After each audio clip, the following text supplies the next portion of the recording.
కష్టాలు అందరికీ వస్తాయి. అందులో నుంచి బయటకు వచ్చి అనుకున్న సాధించినప్పుడు మనం గెలుస్తాం. కానీ అందులో నుంచి బయటకు రావడానికి ఒక చిన్న మోటివేషన్ అయినా కావాలి. ఆ మోటివేషన్ ఉంటే మనం ఏదైనా సాధించగలం, ఏదైనా చేయగలం అని నమ్ముతాం. ఇంతకీ ఆ మోటివేషన్ రావాలంటే ఏం చేయాలి, ఆ మోటివేషన్తో గోల్ రీచ్ అవ్వాలంటే ఏం చేయాలి అని ఈ వీడియో ద్వారా తెలుసుకుందాం.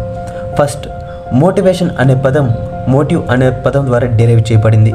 ఈ రోజుల్లో చిన్న పిల్లల నుండి పెద్దవాళ్ళ దాకా ఈ మోటివేషన్ అనేది ఉండటం వల్లనే మనం గెలవాలి, మనం సాధించాలి అనే కోరిక పుడుతుంది. ఈ మోటివేషన్ వల్లనే మనలో ఇంటర్నల్ ఎనర్జీ క్రియేట్ అవుతుంది. అంటే నేను ఆ పని చేయాలి అని మన మనసు కోరుకుంటుంది. మోటివేషన్ అనేది 2 types: internal motivation, external motivation. Internal motivation అంటే ఎవరు చెప్పకపోయినా సరే మనం ఆ పని చేయాలి అని మనకు మనం ఓన్గా డిసైడ్ అవుతాం. ఎక్స్టర్నల్ మోటివేషన్ అంటే బయట వాళ్ళ నుండి మనకు మోటివేషన్ లభించడం. ఇలా మోటివేషన్ ద్వారా మీరు కూడా మీ లైఫ్లో అనుకున్న సాధించాలి అంటే మీ డైలీ లైఫ్లో కొన్ని హ్యాబిట్స్ని యాడ్ చేసుకోవాల్సి ఉంటుంది. First one, setup your goals. ప్రతి ఒక్కరి జీవితంలో ప్రతి ఒక్కరికి ఒక్కొక్క గోల్ ఉంటుంది. ఆ గోల్ సెట్ చేసుకున్న వెంటనే ప్రతి ఒక్కరూ సక్సెస్ అవ్వాలనుకుంటారు. కానీ ఆ వర్క్ స్టార్ట్ చేసినప్పుడు ఫెయిల్యూర్ అవ్వగానే బాధపడుతూ కూర్చుంటారు. ఇలా బాధపడటం తప్పు. ఒక గోల్ను ఫిక్స్ అయిన వెంటనే రాబోయే ఫెయిల్యూర్ గురించి కూడా ఆలోచించాలి.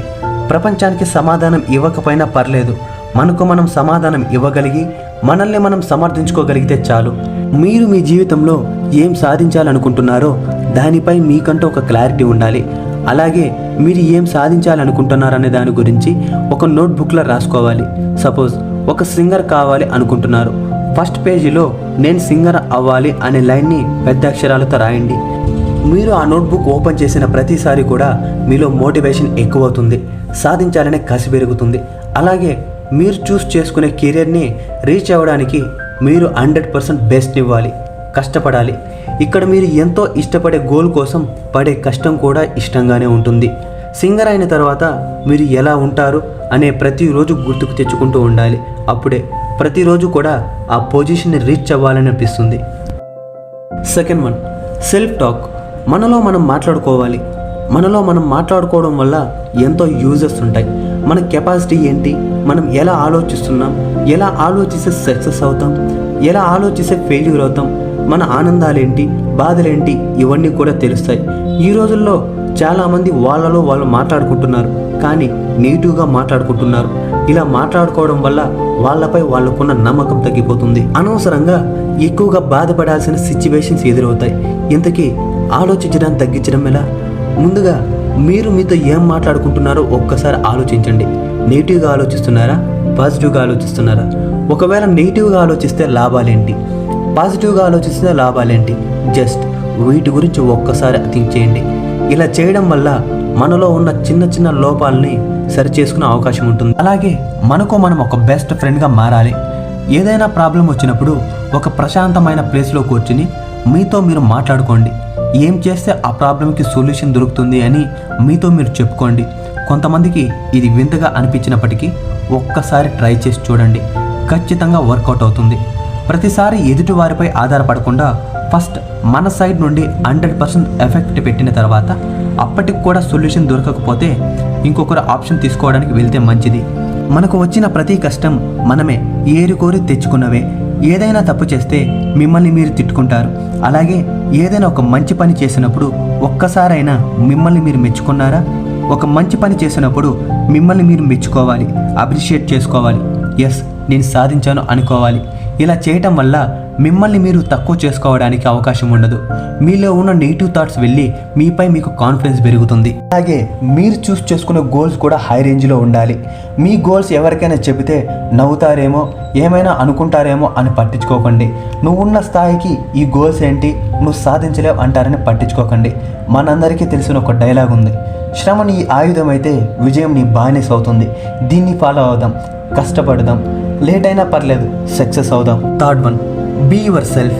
ఈ ప్రపంచంలో ఎన్నో కోట్ల మంది జనాభా ఉన్నారు. ఎంతోమంది ఉన్నప్పటికీ మీకంటూ ఒక ప్రత్యేకత ఉంటుంది. మీరు మీలాగా ఉండండి, మీలాగే ఆలోచించండి. ఒక డెసిషన్ తీసుకునేటప్పుడు ఏది కరెక్ట్ అనిపిస్తుందో దాని గురించే ఆలోచించండి. ఎవరైనా ఏమైనా అనుకుంటారో అనుకుంటే మీరు అనుకున్న పని చేయలేరు.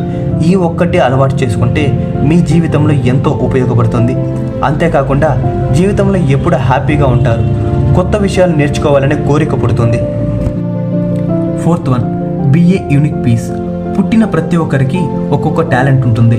అలాగే మీలో కూడా ఏదో ఒక టాలెంట్ ఉంటుంది. అందరిలో ఒకరిలాగా ఉండకుండా మీకంటూ ఒక ప్రత్యేకమైన స్థానాన్ని తెచ్చుకునేలాగా మీ ఆలోచన విధానం ఉండాలి. అలాగే మనకు వచ్చిన ప్రతి ఐడియాను ఒక నోట్బుక్లో రాసుకోవాలి.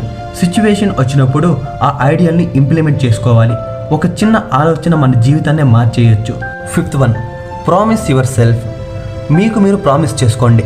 ఖచ్చితంగా నేను ఈ పనిని చెయ్యాలి, ఈ పనిని నేను చేసినప్పుడు ఎంతో ఆనందాన్ని పొందుతాను, నా జీవితం ఇలా మారుతుంది, అంతేకాకుండా నాకంటూ ఒక ప్రత్యేకమైన గుర్తింపు వస్తుంది అని మీకు మీరు భరోసా ఇవ్వండి. మీతో మీరు నిజాయితీగా ఉండండి. ఇలా చేయటం వల్ల మీలో ఎప్పటికీ మోటివేషన్ తగ్గదు. అలాగే ప్రతిరోజు ఎక్సర్సైజ్ అనేది అలవాటు చేసుకోండి. ఎందుకంటే ఇది మీకు ఫిజికల్గాను మెంటల్గాను స్ట్రాంగ్గా ఉండడానికి ఉపయోగపడుతుంది. ఈ ఎక్సర్సైజ్ అనేది మీ స్ట్రెస్ని తగ్గించడానికి కూడా ఉపయోగపడుతుంది. వీటితో పాటుగా మిమ్మల్ని మీరు అర్థం చేసుకోవడానికి వీటిని ఫాలో అవ్వండి. పాయింట్ నెంబర్ 1, ప్రపంచాన్ని అర్థం చేసుకోవడానికి ప్రయత్నించండి. దీనివల్ల సమాజంలో ఎలా బ్రతకాలి అని తెలుస్తుంది. అంతేకాకుండా బయట విషయాలు తెలుసుకోవాలి అంటే బుక్స్ చదవడం అలవాటు చేసుకోండి. పాయింట్ నెంబర్ 2, కోపం, భయం, బాధ ఇవన్నీ కూడా టెంపరీ ఎమోషన్స్ అని గుర్తుపెట్టుకోండి. టెంపరీ ఎమోషన్స్ కోసం ఎక్కువగా బాధపడాల్సిన అవసరం లేదు. పాయింట్ నెంబర్ 3, ప్రతిరోజు కొత్త విషయాలు నేర్చుకోవడానికి కొంత సమయాన్ని ఇవ్వండి. వీటితో పాటుగా ఏదైనా స్కిల్ నేర్చుకోండి. పాయింట్ నెంబర్ 4, సరైన డెసిషన్ తీసుకోవడానికి ప్రశాంతంగా ఉండటం చాలా ఇంపార్టెంట్. ప్రశాంతంగా ఉన్నప్పుడు సరిగ్గా ఆలోచించగలుగుతాం, సరిగ్గా మాట్లాడగలుగుతాం. ప్రతిరోజు ప్రశాంతంగా ఉండాలి అంటే మెడిటేషన్ అనేది అలవాటు చేసుకోవాలి. ఈ మెడిటేషన్ అనేది మనలో ఉన్న షార్ట్ టెంపర్ను తగ్గిస్తుంది. పాయింట్ నెంబర్ 5, మీకు నెగిటివ్ థాట్స్ వచ్చిన ప్రతిసారి పాజిటివ్ థాట్స్గా రీప్లేస్ చేయండి. ఈ నెగిటివ్ థాట్స్ అనేది మిమ్మల్ని ఇంకా నెగిటివ్గా ఆలోచించేలా మారుస్తాయి. ఈ నెగిటివ్ థాట్స్ అనేవి మీ మనసుకు, మీ ఆరోగ్యానికి మంచివి కావు. పాయింట్ నెంబర్ 6, ప్రోక్రాస్టినేషన్ అంటే పనులు వాయిదా వేయడం.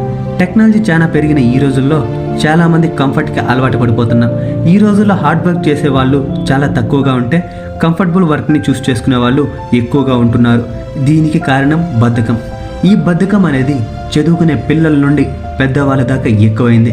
సపోజ్ మీరు ఏదైనా ఒక ఎగ్జామ్ కోసమో లేదా ఏదైనా ప్రాజెక్ట్ కంప్లీట్ చేయాలి అని అనుకుంటారు. కానీ అదే సమయంలో మీ మొబైల్కి ఏదైనా ఒక నోటిఫికేషన్ వచ్చింది అనుకోండి, వెంటనే మన మనసులో ఆ నోటిఫికేషన్ ఏంటి, లేదా ఏదైనా మెయిల్ వచ్చిందా, ఫ్రెండ్స్ ఎవరైనా బయటికి వెళ్దామని మెసేజ్ చేశారా అని ఎన్నో ఆలోచనలు మన మనసులో వస్తాయి.